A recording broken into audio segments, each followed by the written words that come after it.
ஒரு அழகான ஊரில் பணத்தில் மூழ்கிய ஒரு பணக்காரன் வாழ்ந்தான். அவனிடம் செல்வம் இருந்தது.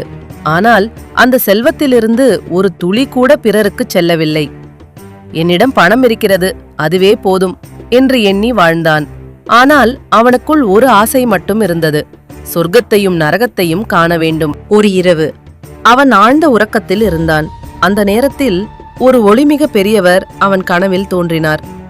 உன் ஆசையை நிறைவேற்ற நான் வந்துள்ளேன், வா, சொர்க்கத்தையும் நரகத்தையும் காண்பிக்கிறேன் என்றார்.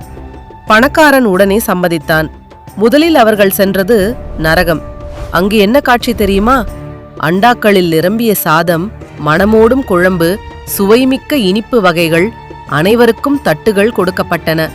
உணவு பரிமாறப்பட்டது. அதை பார்த்தவுடன் அவர்களின் நாவில் எச்சில் ஊறியது. ஆனால் பரிதாபம், அவர்களால் கையை நீட்ட முடிந்தது, ஆனால் மடக்க முடியவில்லை. மடக்கினால்தான் உணவை வாயிலிட முடியுமல்லவா? உணவு கைக்கு எட்டியது, ஆனால் வாய்க்கு எட்டவில்லை. பசி அதிகரித்தது. பசியுடன் கோபமும் சேர்ந்தது. இது என்ன கொடுமை? கோபத்தில் அண்டாக்களை காலால் தள்ளினர், உணவை வீணாக்கினர். பசியால் அழுதனர், புலம்பினர். அந்த இடம் உணவால் நிரம்பியிருந்தும் அது உணவில்லாத நரகமாக மாறியது. அடுத்தது சொர்க்கம். பணக்காரன் சற்று பதட்டத்துடன் சொர்க்கத்திற்குள் சென்றான். அங்கேயும் அதே அண்டாக்கள், அதே உணவுகள், அதே நிலை. கையை நீட்ட முடியும், ஆனால் மடக்க முடியாது. இதுவும் நரகமா என்று அவன் உள்ளத்தில் எண்ணினான். ஆனால் அங்கே இருந்தவர்கள் வேறுபட்டனர். ஒருவர் சிரித்தபடி தன் நீட்டிய கையால் இனிப்பை எடுத்து எதிரே இருந்தவரின் வாயில் ஊட்டினார்.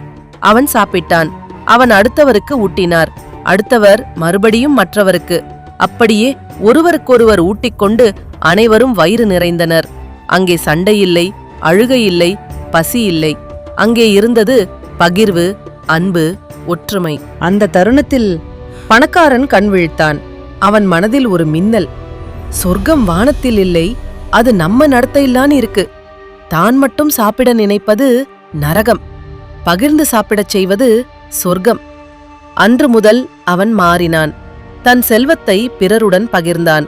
ஏழைகளின் தேவையை உணர்ந்தான். அன்போடு உதவத் தொடங்கினான். அவனை சுற்றிய உலகம் மாறியது. அவன் வீடு சொர்க்கமாக மாறியது. சொர்க்கம் எங்கோ இல்லை, நம்ம செயலில்தான் இருக்கு. ஒருவருக்கொருவர் உதவி செய்து வாழ்வதே சொர்க்கம்.